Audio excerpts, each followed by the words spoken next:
welcome back for this one. It is called the for American Fairy Tales. It's this second story is called The Glass Dog. Okay, beginning. An accomplished wizard once lived on the top floor of a tenant house and passed his time in thoughtful study and studious thought. What he didn't know about wizardry was hardly worth knowing, for he possessed all the books and recipes of all the wizards who had lived before him, and, moreover, he had invented several wizard mints himself. This admirable person would have been completely happy but for the numerous interruptions to his studies caused by folk who came to consult him about their troubles in which he was not interested, and by the loud knocks of the iceman, the milkman, the baker's boy, the laundryman, and the peanut woman. Why there's a peanut woman, I'll never know. He never dealt with any of these people, but they rapped at his door every day to see him, about this or that, or to try to sell him their wares. Just when he was most deeply interested in his books or engaged in watching the bubbling of a cauldron, there would come a knock at his door, and after sending the intruder away, he always found he had lost his train of thought or ruined his compound. At length these interruptions aroused his anger, and he decided he must have a dog to keep people away from his door. He didn't know where to find a dog, but in the next room lived a poor glass blower with whom he had a slight acquaintance. So he went into the man's apartment and asked, "Where can I find a dog?" "What sort of dog?" inquired the glass blower. "A good dog, one that will bark at people and drive them away, one that will be no trouble to keep and won't expect to be fed, one that has no fleas and is neat in his habits, one that will obey me when I speak to him. In short, a good dog," said the wizard. "Such a dog is hard to find," returned the glass blower, who was busy making a blue glass flower pot with a pink glass rosebud in it, having green glass leaves and yellow glass roses. The wizard watched him thoughtfully. "Why cannot you blow me a dog out of glass?" he asked presently. "I can," declared the glass blower, "but it would not bark at people, you know." "Oh, I'll fix that easily enough," replied the other. "If I could not make a glass dog bark, I would be a mighty poor wizard." "Very well. If you can use a glass dog, I'll be pleased to blow one for you. Only you must pay for my work." "Certainly," agreed the wizard, "but I have none of that horrid stuff you call money. You must take some of my wares in exchange." The glass blower considered the matter for a moment. "Could you give me something to cure my rheumatism?" "I may not have said that right," he asked. "Oh yes, easily." "Then it's a bargain. I'll start the dog at once. What color of glass shall I use?" "Pink is a pretty color," said the wizard, "and it's unusual for a dog, isn't it?" "Very," answered the glass blower, "but it shall be pink." So the wizard went back to his studies, and the glass blower began to make the dog. The next morning he entered the wizard's room with the glass dog under his arm, and set it carefully upon the table. It was a beautiful pink in color, with a fine coat of spun glass, and about its neck was twisted a blue glass ribbon. Its eyes were specks of black glass, and sparkled intelligently, as do many of the glass eyes worn by men. The wizard expressed himself pleased with the glass blower's skill, and at once handed him a small vial. "This will cure your rheumatism, yeah, I can't say it." "But the vial is empty," protested the glass blower. "Oh no, there is one drop of liquid in it," was the wizard's reply. "Will one drop cure my the word I can't say?" inquired the glass blower in wonder. "Most certainly. That is a marvelous remedy. The one drop contained in the vial will cure instantly any kind of disease ever known to humanity. Therefore, it is especially good for rheumatism. But guard it well, for it is only the drop of its kind in the world, and I've forgotten the recipe." "Thank you," said the glass blower, and went back to his room. Then the wizard cast a wizzy spell and mumbled several very learned words in the wizardese language over the glass dog, whereupon the little animal first wagged its tail from side to side, then winked its left eye knowingly, and at last began barking in a most frightful manner. That is, when you stop to consider the noise came from a pink glass dog.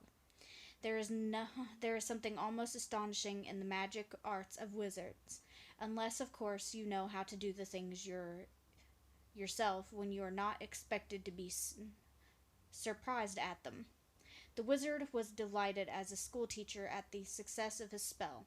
Although he was not astonished, immediately he placed the dog outside his door, where it would bark at anyone who dared knock, and so disturb the studies of its master. The glassblower, on returning to his room, decided not to use the one drop of wizard cure-all just then. My rheumatism is better today, he reflected, and I will be wise to save the medicine for a time when I am very ill, when it will be of more service to me. So he placed the vial in his cupboard and went to work blowing more roses out of glass. Presently he hoped to think the medicine might not keep, so he started to ask the wizard about it. But when he reached the door, the glass dog barked so fiercely that he dared not knock, and returned in great haste to his own room. Indeed, the poor man was quite upset, and at so unfriendly a reception from the dog he had himself so carefully and skillfully made. The next morning, as he read his newspaper, he noticed an article stating that the beautiful Miss Midas, the richest young lady in town, was very ill, and the doctors had given up hope of her recovery. The glass-blower, although miserably poor, hard-working, and homely of feature, was a man of ideas. He suddenly recollected his precious medicine, and determined to use it to better advantage than relieving his own ills. He dressed himself in his best clothes, brushed his hair, combed his whiskers, washed his hands, and tied his necktie, blackened his hose, and sponged his vest, and then put the vial of magic cure-all in his pocket.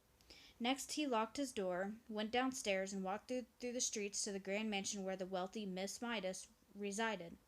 The butler opened the door and said, "No soap, no chromos, no vegetables, no hair oil, no books, no baking powder. My young lady is dying, and we're well supplied for the funeral."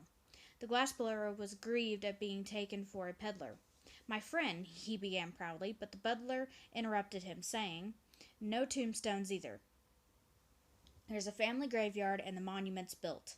"The graveyard won't be needed if you will permit me to speak," said the glassblower. "No doctors, sir. They've given up my young lady, and she's given up the doctors," continued the butler calmly. "I'm no doctor," returned the glassblower, "nor are the others. But what is your errand?"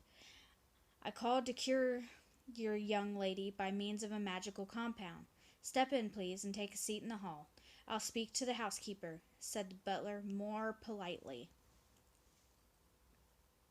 So he spoke to the housekeeper, and the housekeeper mentioned the matter to the steward, and the steward consulted the chef, and the chef kissed the lady's maid and sent her to see the stranger. Thus are the very wealthy hedged around with ceremony even when dying. When the lady's maid heard from the glassblower that he had a medicine which would cure her mistress, she said, "I'm glad you came. But," said he, "if I restore your mistress to health, she must marry me." "I'll make inquiries and see if she's willing," said the maid, and went at once to consult Miss Midas.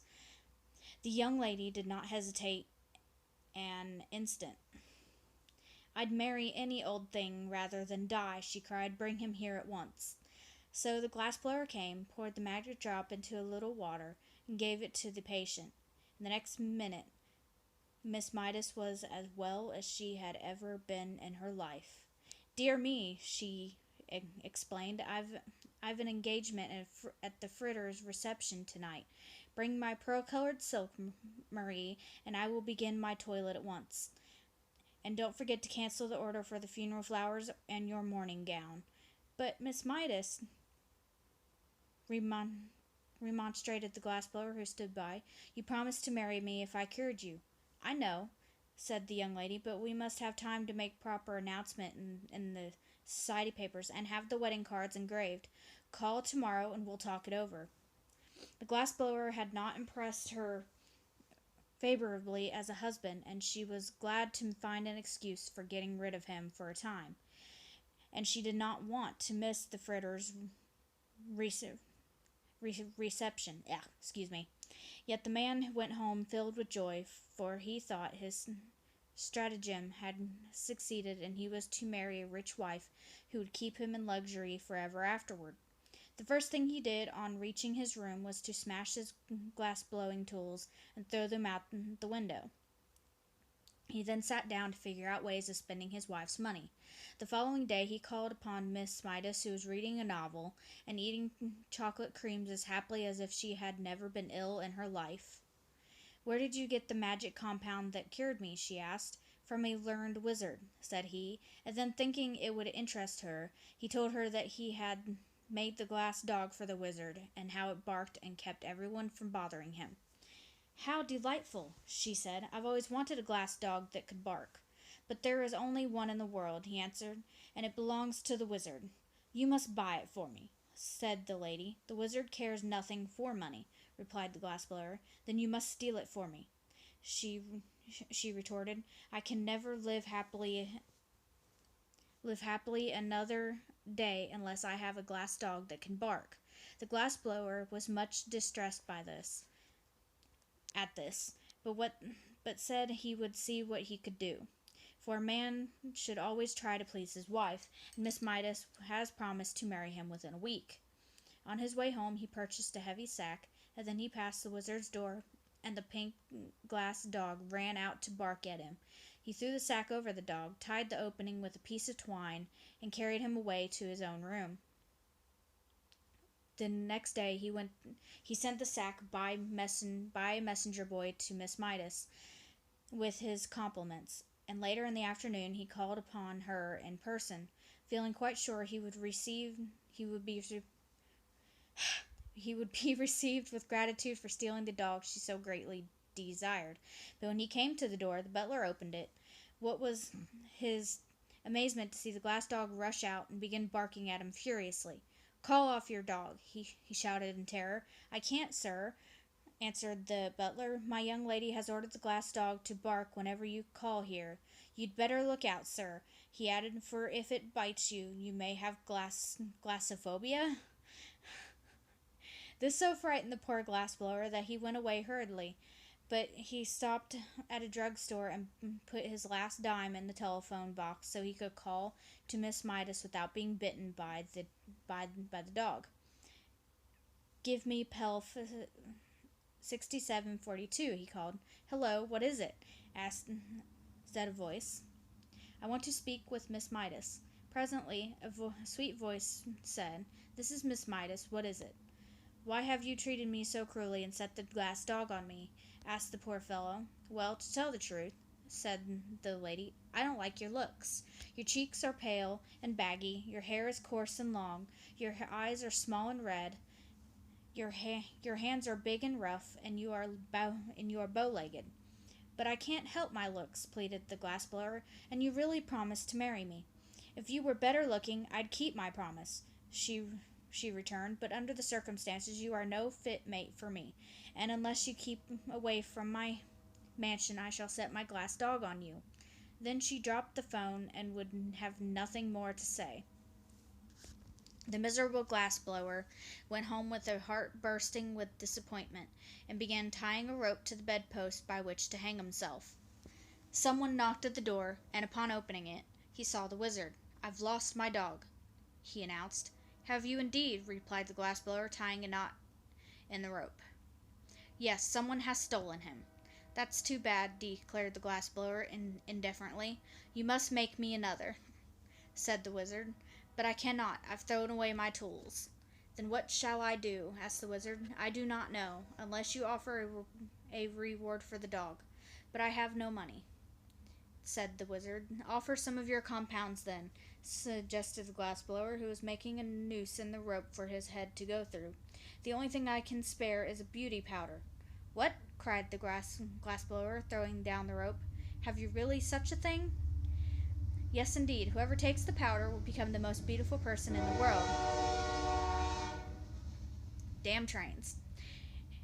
If you will offer that as a reward, said the glassblower eagerly, I'll try to find the dog for you, for above everything else I long to be beautiful. But I warn you, the beauty will only be skin deep, said the wizard. That's all right, replied the glassblower. Then I lose my skin, I shan't care to remain beautiful. Then tell me where to find my dog, and you shall have the powder, promised the wizard. So the glassblower went out and pretended to search, and by he returned and said, I've discovered the dog. You will find him in the mansion of Miss Midas. The wizard went at once to see if this were true, and sure enough, the glass dog ran out and began barking at him. Then the wizard spread out his hands and chanted a magic spell which sent the dog fast asleep. When he picked him up and carried him to his own room on the top floor of the tenant house, afterward he carried the beauty powder to the glassblower as a reward, and the fellow immediately swallowed it and became the most beautiful man in the world. The next day he called upon Miss Midas. There was no dog to bark at him, and when the young lady saw him, she fell in love with his beauty at once.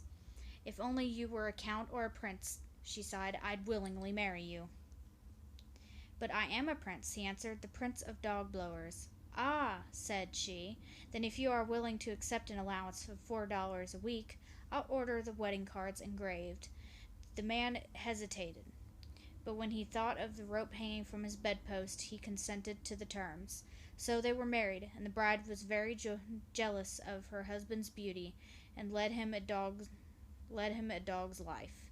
So he managed to get into debt, and made her miserable in turn. As for the glass dog, the wizard set him barking again by means of his wizardness, and put him outside his door. I suppose he is there yet, and am rather sorry, for I should like to consult the wizard about the moral of this story. Hi!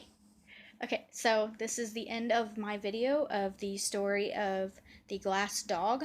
I'm assuming the moral of the story is don't be greedy and don't be stupid, but that's just my take on that. And also, don't think that beauty means everything, because beauty doesn't. And money doesn't mean everything. Beauty doesn't mean everything. So, again, the next story will be the Queen of Quoke, or however you want to say it. Quok. Anyway, so please stay tuned for that, and I shall get this uploaded sometime tomorrow, or the next day, or, well, technically it'll be tomorrow by the time you get this, so who knows. So, have a good evening, or a good night, or a good morning, depending on where you are, and I will see you guys next time.